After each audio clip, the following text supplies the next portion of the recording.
ആരോഗ്യത്തോടെ ഇരിക്കാം. മികച്ച പരിചരണം ഞങ്ങളുടെ ഉറപ്പ്. Shoranur medical trust, Shoranur.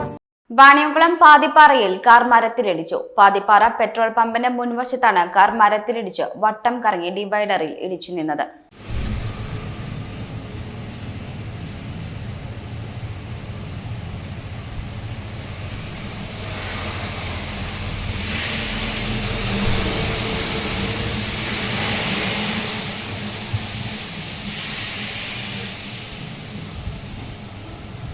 രാവിലെ 6:30-ക്കാണ് അപകടം.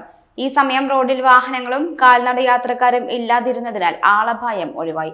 ഒറ്റപ്പാലം ഭാഗത്ത് നിന്നും കുളപ്പുള്ളി ഭാഗത്തേക്ക് പോവുകയായിരുന്ന കാറാണ് അപകടത്തിൽപ്പെട്ടത്. അപകടത്തിന്റെ CCTV ദൃശ്യങ്ങൾ പുറത്തുവന്നു. Dot view news. കാഴ്ചകളാണ് ലോകം. കണ്ടു തുടങ്ങുക.